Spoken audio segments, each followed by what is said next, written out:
Have you ever wondered how Nigeria, a nation with a rich and complex history, has managed to navigate the treacherous waters of political coups? This is a tale of power, intrigue, and resilience, a tale of a nation's struggle to maintain stability amidst turbulent times. We'll delve into the heart of Nigeria's political history, exploring the coups that have shaken the nation and the strategies employed to manage these crises.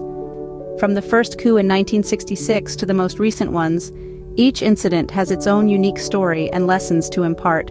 So buckle up as we journey through the corridors of Nigeria's political history, where power, intrigue, and resilience intertwine. Our journey begins in 1966, a year that marked the beginning of a troubling era in Nigeria's political landscape. The first coup in Nigeria, often referred to as the January Boys' Revolution, was a military-led insurgency that erupted on the 15th of January. The young radical officers, mostly from the eastern part of the country, were driven by a fervent desire to end what they perceived as a corrupt and nepotistic civilian government. Major Emmanuel Ifeajuna and Major Chukwuma Kaduna Nziogwu were pivotal figures in this uprising. Their plan was ambitious and audacious, to overthrow the government and establish a military regime that promised a return to ethical governance.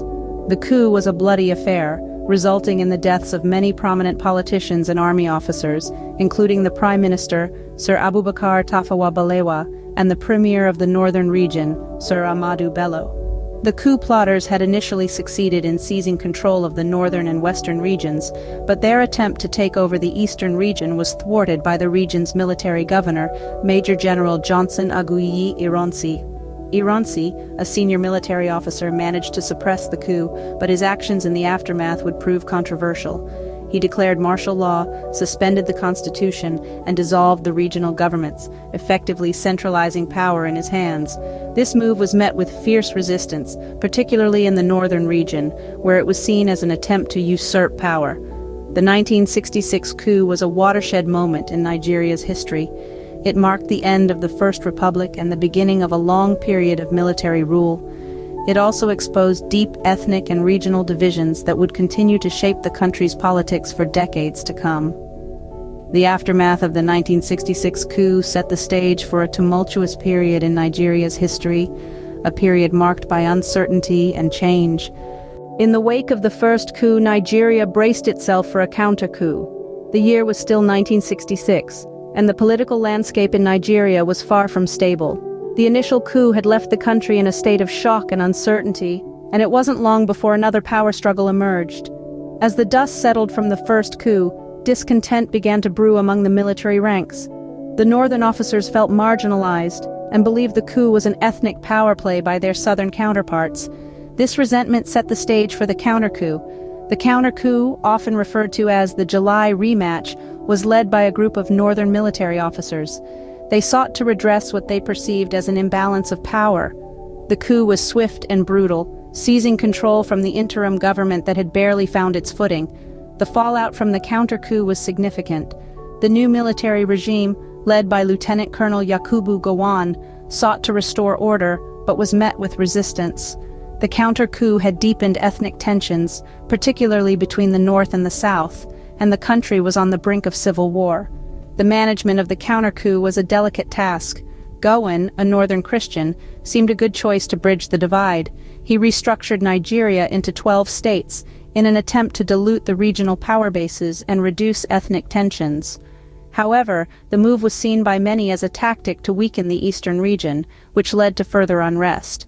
In a bid to maintain control, the regime implemented a series of policies aimed at nation-building. They focused on economic development, education, and infrastructure. But these efforts were overshadowed by the growing discontent and calls for secession, particularly from the eastern region. The counter-coup of 1966 marked a pivotal moment in Nigeria's history.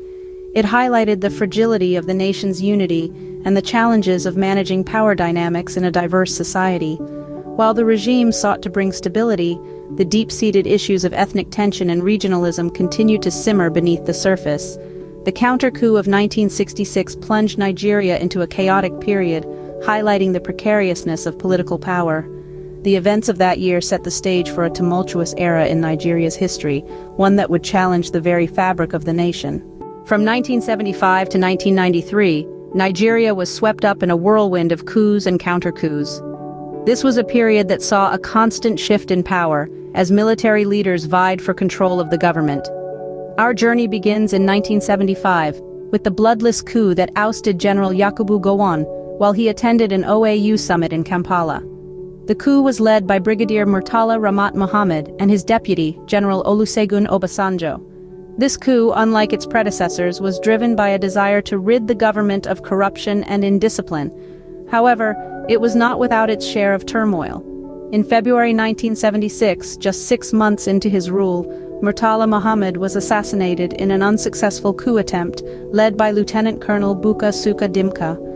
This tragic event led to Olusegun Obasanjo ascending to power, marking the beginning of a new era in Nigeria's political landscape. Obasanjo's tenure, which lasted until 1979, was marked by a commitment to return the country to civilian rule. He oversaw the drafting of a new constitution and the organization of elections, which resulted in the peaceful handover of power to Shehu Shagari. This was a momentous occasion, as it was the first time that power had been peacefully transferred from a military government to a civilian one. However, this period of relative stability was short-lived. In December 1983, the military, led by Major General Muhammadu Buhari, staged another coup, citing widespread corruption and mismanagement.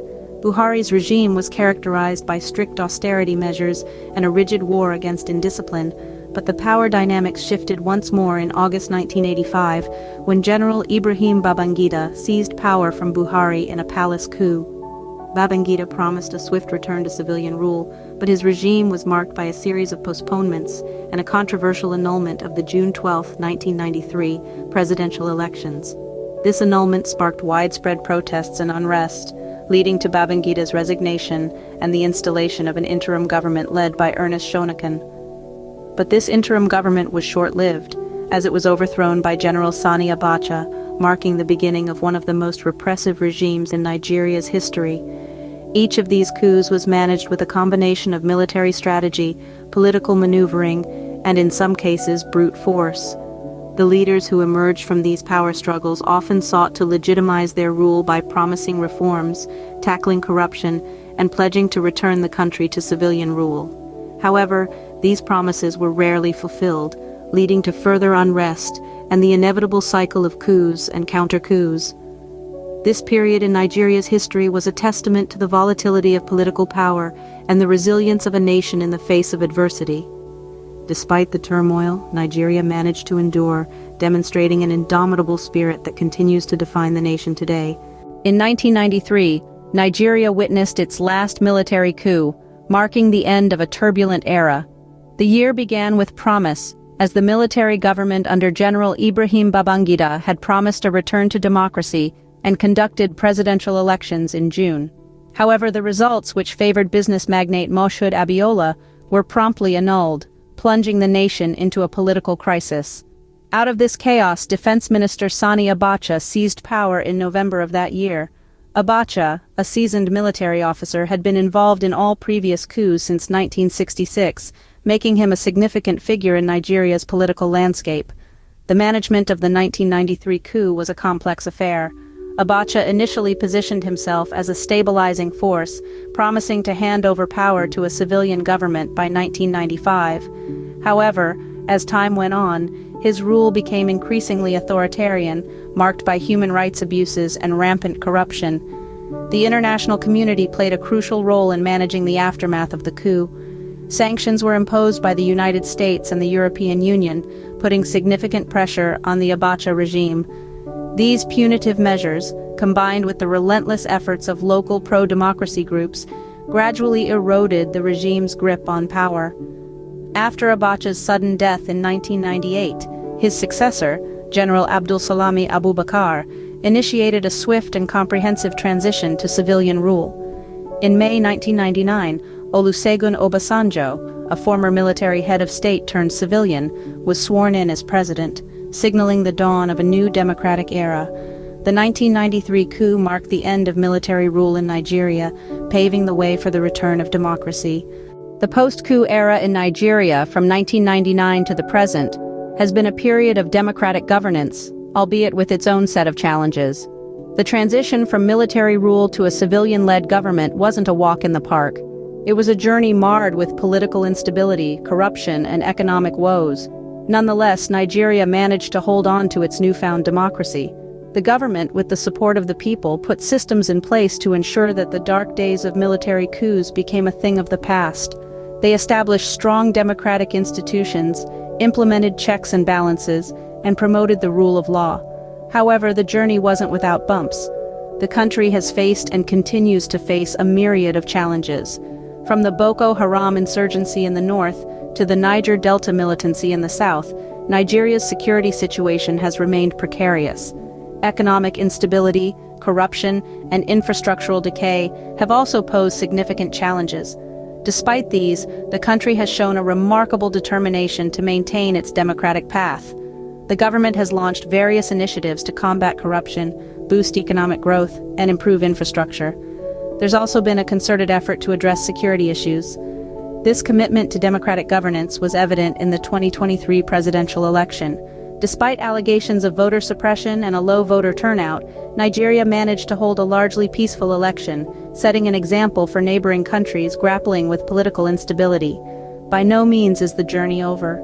Nigeria continues to navigate its way through the complexities of democratic governance, but it's a journey that the nation is committed to, regardless of the challenges that lie ahead. Despite the challenges, Nigeria's journey from a coup-ridden past to a democratic present is a testament to the nation's resilience and determination. As we reflect on Nigeria's political journey, it's important to consider the lessons learned. From the first coup in 1966 to the chain of coups that followed, Nigeria's history is a testament to the power of resilience and the human spirit's ability to overcome adversity. The coups were a turbulent time, marked by swift and dramatic changes in leadership. Yet each incident was managed with a determination to restore stability and a commitment to the Nigerian people's well-being. The lessons from this period are manifold. Firstly, the importance of unity in the face of adversity cannot be overstated.